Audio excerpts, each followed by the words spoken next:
Hello, guys. Welcome to another episode of Grange TV. We will be discussing the UFC title. Well, it's not a title fight, but it's McGregor versus Poirier 2 coming up, and whether it should be for a title. If not, who do you think should be fighting for the title at lightweight? Tell us what you think. Write it down in the comments. We are live at the moment, so feel free to write stuff in the comment section. I'm going to see if we can answer some of those questions live as we go, but it might be a little bit difficult. But definitely write it in the comments and let us know. Please like, subscribe, hit the notification bell. And this particular podcast is brought to you by Manscaped. That has an absolutely amazing product, and I'm going to go through them in a second, guys. For many years, people have used stuff like this, and we no longer have to use these things to shave. This is not uncomfortable. Sure, you can carry it around in any sort of satchel or backpack, but it's not necessary. Not anymore. Not with the stuff that Manscaped can provide. Manscaped provides this beautiful little bag for you. If you order and you go there, you use the code word FAB, you get 20% off plus free shipping. You get the bag, you get chafe-proof underwear, which I'm wearing now, so I can't show you. T-shirt that usually we wear on the product. A lot of different types of these kind of things. But one of the things that I am going to tell you is this thing. This is the best thing in the world. It's an anti-chafing cream. And I honestly would not tell you that this was the best thing in the world if it wasn't. I was actually a bit of a skeptic, and I didn't even know that if I was going to actually be part of the whole ad thing, because I thought, man, I don't know if it's going to be that good. But I use that the anti-chafing cream. And I'll get chafing bad on my legs, especially if I go surfing and I'll go for a run or I'll go and grapple or whatever. I sweat a lot, and I have thick upper legs, and skinny legs on my calves. But I was just born that way. But it smashes me. The chafing smashes me. The combination of the underwear that they give you that doesn't chafe and that cream, best thing in the world. This shaver is unbelievable. Very, very good. When you put these things together, like one next to each other, and you're not sure which one to choose, I honestly recommend this one. By far is much better. And you can get this one only by ordering through Manscaped. So, guys, thank you very much for that. Let's move right along. McGregor versus Dustin. Who wins and why? Well, I've said it from the start. McGregor wins that fight. I feel, yeah, definitely McGregor wins that fight. Can Dustin take it out of that first, second, third round? Yeah, I think he can. He's very durable. I think he definitely can take it out of that first and second round. McGregor is predicting a win within 60 seconds, which is, I feel like, maybe the old Dustin, but Dustin's grown a lot since then. Lightweight division, he's going to be a little bit more durable. For saying that as well, Conor probably hits harder as a lightweight than what he did at featherweight. But I just feel Dustin's going to be a lot more durable at lightweight than what he was at featherweight. So he's not going to get him within the 60, but I think he will end up stopping that fight. The big talk is everyone says how much Dustin has improved, which he has. But I feel Conor McGregor's improved as well. Do you mean when he fought Dustin Poirier the first time, he was an up-and-comer. Now he's only had world champion, class fights since then. So his confidence, his experience, everything is improved as well. So no, I just got to go with Conor. One of the things that I think one of the things that I think, sorry, I got carried away and used no microphone. One of the things that I think is interesting with Conor is that he's able to have a lot more, and this can only be a bad thing. He's got a lot more video and a lot more fights to watch of Dustin's to be able to start to pick Dustin apart. And Conor is a very, very smart fighter. He's got a very, very smart team around him. And the way that he fights is by setting up traps and by putting people in different situations where he can punch across himself, letting people cut off one part of the octagon, let a person try and escape. He holds people there using spinning attacks, spinning kicks, and then lets go that left hand when you think you're safe, which you should have been safe because you've circled all the way away from it. And he hits you across his body with his left hand. And I think it's only going to allow him to see more avenues with which to do that to Dustin. I think Dustin is also going to have more video, more footage of Conor. but I think that he can't get into a slugfest with Conor because Conor hits too hard. Yeah, I agree.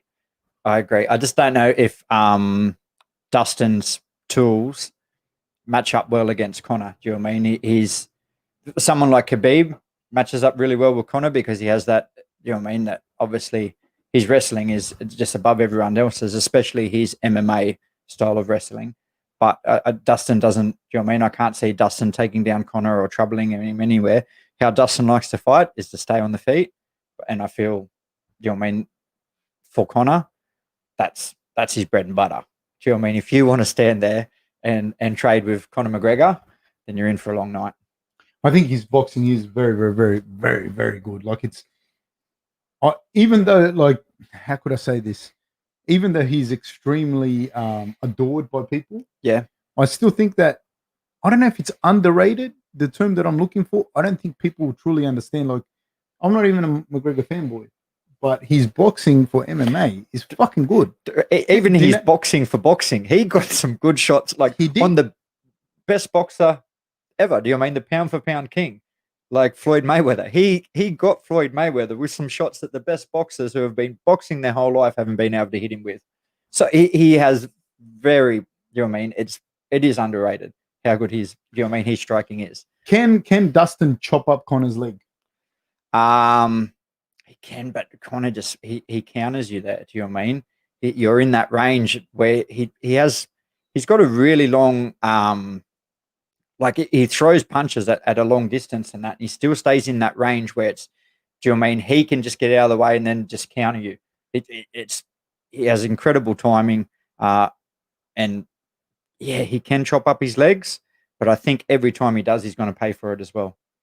Okay, just quickly before we where are my marbles wrote boom bang pow. Yeah, everyone's excited for this fight, I think. Yeah, I think we all needed that. Thank you very much. Where are my marbles? Thank you for the support. We really appreciate it. The podcast needs the support.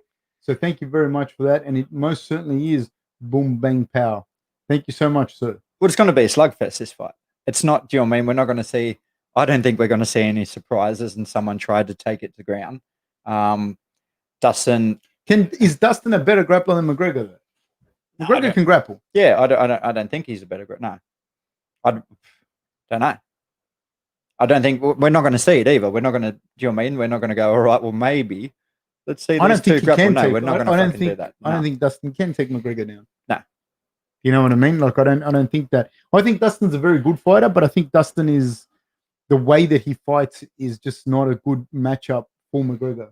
I mean, it's a good matchup for McGregor. It's not a good matchup for Dustin and McGregor. Having said that, I do think that there are ways for Dustin to win. I'll give it more than 50% chance to McGregor. I'd have to, me personally. How does Dustin win? I think if Dustin can get out of that first 8 minutes, which is not easy, man. Like, people don't get how long that is. Yep. It starts to become a different type of fight. McGregor will still have the power, but he won't have the same type of power. And I think that evens the playing field a little more. I still think McGregor's more technical than Dustin on the feet. But then it starts to become a bit of a different fight, which is, I believe, Dustin wants this fight 3, 4, and 5 to drag out. Yeah, they're the rounds where he can start to beat Dustin.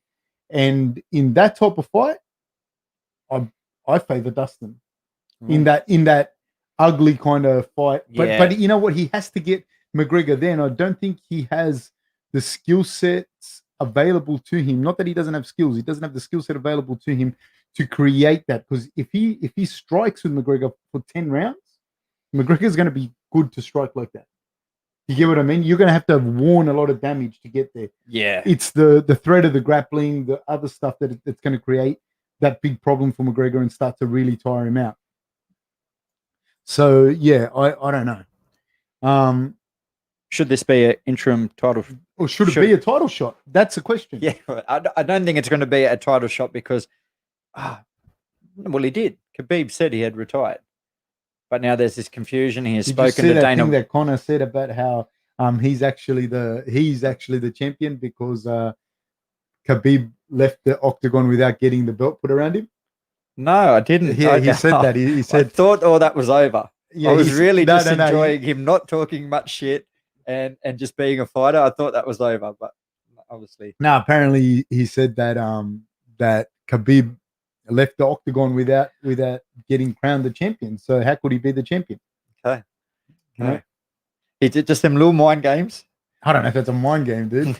Yeah, but anyways, so do you think it should have been No, I don't mind the way that the UFC are doing it, letting Khabib sort of see what happens in this fight. We also have Chandler and Hooker. We've got some other, do you know what I mean? We've got Charles Oliveira in this division. We've also got talks of Nate Diaz coming back to lightweight. Man, lightweight is just stacked, and that's without Khabib. With Khabib, it's out of this world, eh? Yes, but man, it's ridiculous. And okay, do these two guys deserve the title shot over anybody else? Please, guys, tell us what you think as well on this.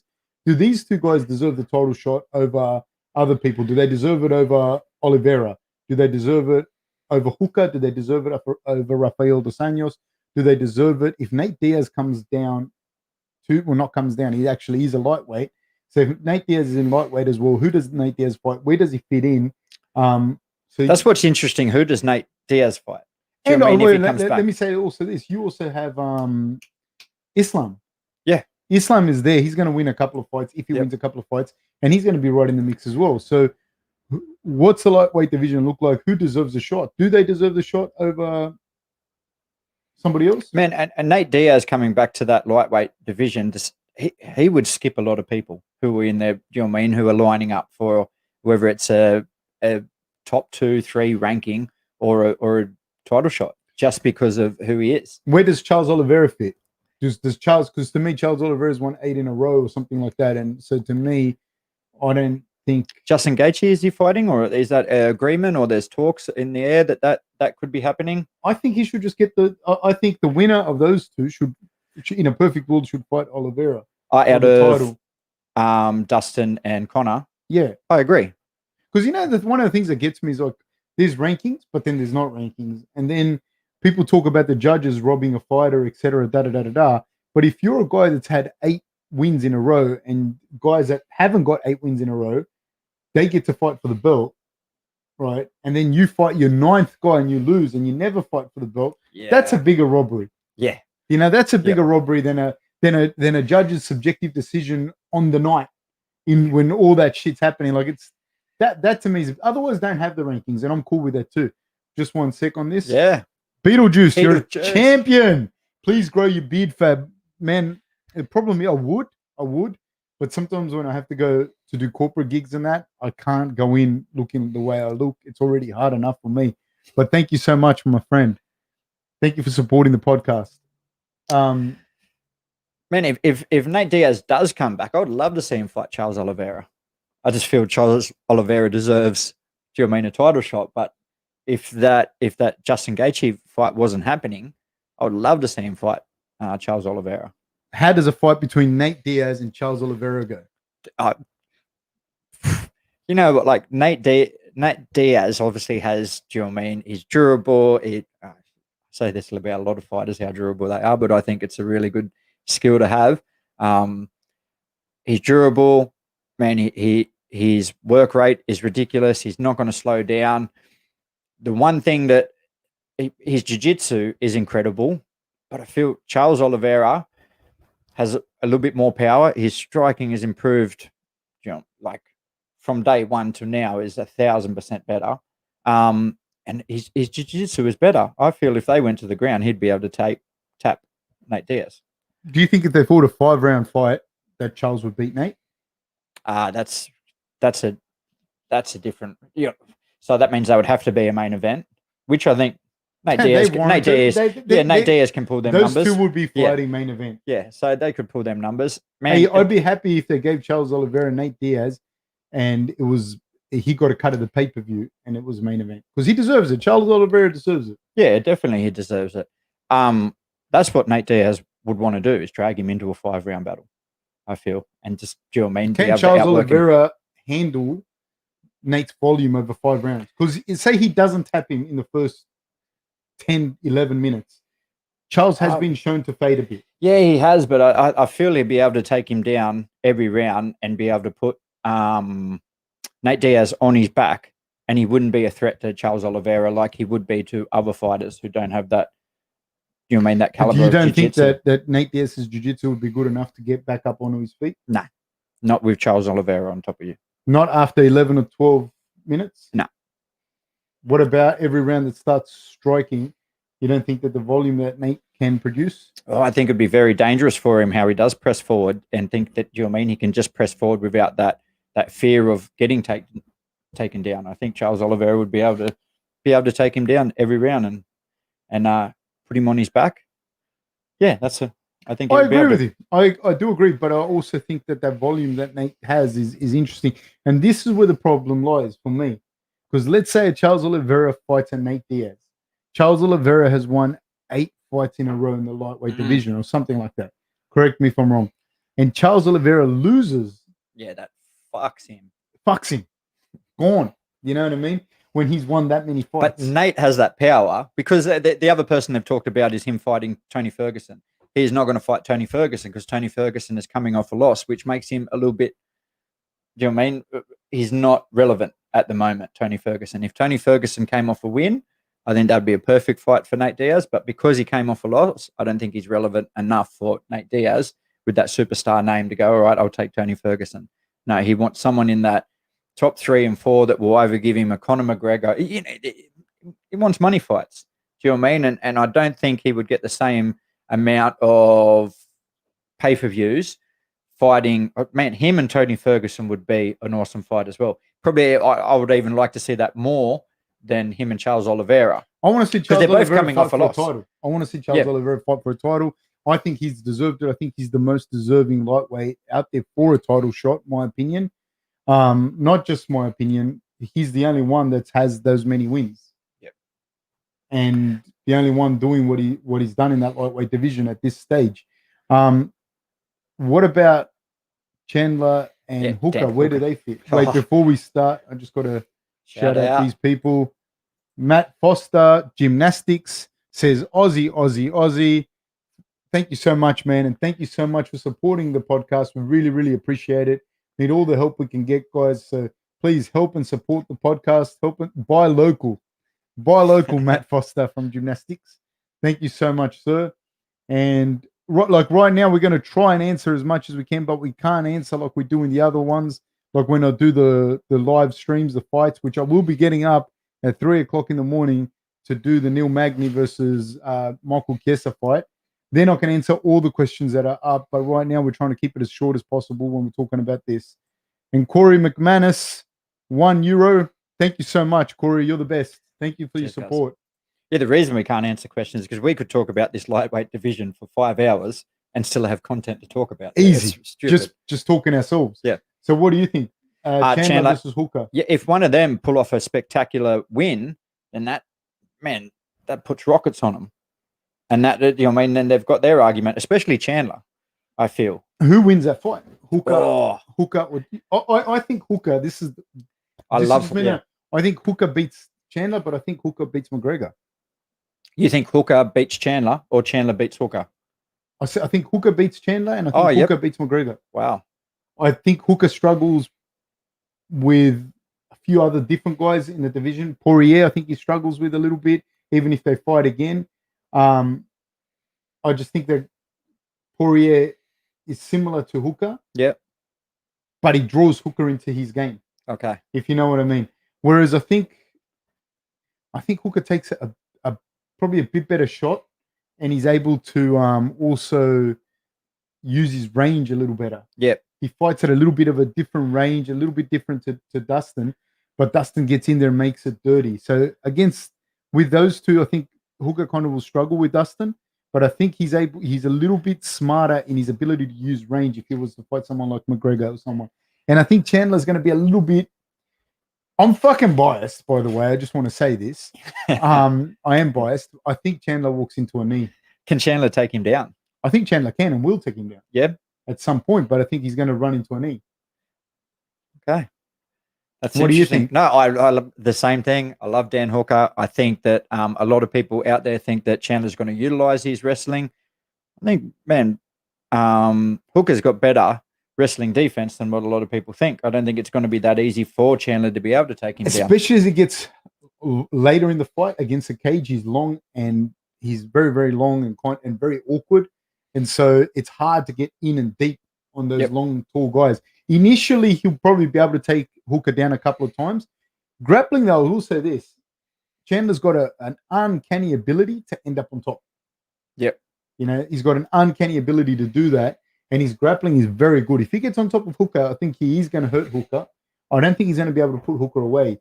There's also Barboza and a bunch of other dudes in that division too. Barboza's got to win. There's still it's ridiculous the amount of guys in there. And like we said, there's still Tony Ferguson. There's still Rafael Dos Anjos. Do you know what I mean? Who's an ex-champion? Man, it's absolutely stacked. They're just I don't know where they're going to go with it. Because Khabib has came out and he said to Dana White that if someone pulls out a spectacular performance on this card, that he would consider coming back. Does he just mean Conor McGregor and Dustin Poirier, or is he also talking about the Dan Hooker and Chandler fight? Say that again. So Khabib has come out and he's spoken to Dana White, and he said if someone pulls out a spectacular performance, and that might convince him to come back to the lightweight division, but it needs to be something spectacular. Is he just talking about the Conor McGregor and Dustin Poirier fight, or is he also talking about the Chandler and Hooker fight? Because they didn't make it. Do you know what I mean? They just said out of these two fights. I think that Khabib's talking about the Conor McGregor and Dustin fight, and I think he's talking in particular about the McGregor fight. Yep. Because I think that's a fight that blows the roof off and makes the money. Because he doesn't come back for Dustin Poirier. I don't think so. No. You know, unless Chandler runs up and double foot stomps from standing Hooker into oblivion, then that's not going to get Khabib's attention, nor is it going to get the I think McGregor has something like 40 or 50 million followers. And Khabib is something like 20 or 30 million followers. And the next guy down, I think, is John Jones at around 5 million. So the difference is huge, you know. So when he's talking about McGregor, you know. But I don't think that like. So Charles Oliveira is the one getting fucked out of everyone. I think so. I think he deserves it. I think people don't realize you got to win 8 fights. You know what it is to win 8 fights in the UFC in a row, and in that division. It's a murderer's row, you know. So to say that he doesn't deserve it, I think is insane, you know. Now, if you tell me it's because he doesn't bring in the views or something like that, that's a different story. Yeah. But from a fight perspective, if you win 8 fights in a row in the UFC, it's no joke. Okay, if Khabib doesn't choose to come back and Conor wins this fight or Dustin wins this fight, do they then fight Charles Oliveira for the title, or does Hooker and Chandler have a say in that? If Hooker ices Chandler, to me, Hooker's always been in that perennial contender position. Yep. Then you got him, you got Charles Oliveira. And Charles Oliveira is going to be forgotten in this whole thing, I believe. Yeah. You get what I mean? Yeah. He's going to get. So if Hooker goes out there and he ices Chandler, he's going to put his hand up to be next. I love Dan Hooker, eh? Me too. He's a fucking killer too. Like he's just got a fucking killer. But I think that he'll put his hand up. He'll be like, I'm ready to go. Charles is not going to get that fight. I mean, it'd be good to see Hooker and Oliveira. That's the thing that excites me about this lightweight division as well. There's so many ways you can go. I also, although I'm a Hooker fan, I think that Chandler has a very good chance of beating him. Yep. How do you see that fight going? No, I think Hooker can put him away. I don't know. There's this. We haven't seen much of Chandler with people who don't just watch all forms of MMA. They just watch UFC. Wouldn't know too much about him. He's got power in his hands. Do you know what I mean? He throws really hard shots. He's obviously an accomplished wrestler. But man, Dan Hooker's been in there with some of the best, and he's had some awesome wins. I think he'd just be able to put him away with some volume, and he's super good striking, man. Hooker, he throws punches from. They're not like conventional sort of. Do you know what I mean? They're sort of looping punches and that come around your guard and stuff like that. And he just continues to throw him. He's tough. Yeah, I think Hooker gets the win this weekend. Can Chandler put him on his back, bust him up? That's the thing that I do. I no, man. I think he might be able to take him down, but I think Hooker will be able to get back up to his feet, and But you know, Hooker's got amazing. I think he just got his purple belt, and people are like, "You got a purple belt." Hooker was like a good grappler 10 years ago. You know what I mean? Like, yeah, he like people in the Australian scene, they know that, and the Australian New Zealand scene, they know that. But Chandler was able to do that to guys like Benson Henderson in Bellator. You know what I mean? He was able to hold Benson down, beat him up. He was able to knock Benson out in the rematch. Yeah, it was a close suplex. Like, he's a strong, nuggety guy. That's what you're asking on the other podcast we did earlier about Volkanovski going up to lightweight. I think Volkanovski probably wants to go up to lightweight, and he'd be a good lightweight. Don't get me wrong. The same if Chandler went up to welterweight. But I think the similarities are that at lightweight, Chandler's a big, strong unit, very short, stocky, but big, strong unit, and so is Volkanovski at thing. They actually, it's a pity that they haven't been able to train together for this fight, Volkanovski and Hooker, because I think Volkanovski would have been a great Michael Chandler training. Yeah, of course he would have been. Yeah, he would have been great for him. So I think that's an interesting one there. I think that the if he starts to take Dan down, there's only 3 rounds. Yeah. You know, he only has to win 2. Yep. That's where the problem for me is. 5 rounds, I think Dan gets him. If Dan doesn't catch him, more durable, and you know. But like what I'm saying is, if he takes Dan down once or twice, that could be 2 rounds in the bag. You know, and then they can have a bad boxing match and Dan win the 3rd, and it's okay. You know, but I think that I like Dan Hooker's striking. There's somebody put up a thing right here. And like I said, guys, I apologize. We can't go through everyone's comments because we're trying to keep it short. Otherwise, we'd be here for hours. Cliff Lau Davis, thank you so much for supporting. Says spot on with that Hooker versus McGregor call, Fab. Thank you, sir. Hooker always has amazing range management to start, and Conor style wouldn't draw Hooker into a brawl. I have to say that I agree on that. That's what I was saying before. That's where I see. Sorry, please discuss. Just another Fab groupie there, just agreeing with Fab. Look at this fucking monster guy. Fucking yeah, I do, but man, that's what Conor wants too. He's a counter puncher. They're both counter punchers there. But that's what I'm saying. I'm not saying that he'd just beat him. I'm saying that he's got the style to give McGregor a bit more problems than I see Dustin. Yeah. Because Dustin wants to walk in and get down. Hooker doesn't have the power that Conor does to keep Dustin off him. Yep. But he'll fight at range with McGregor.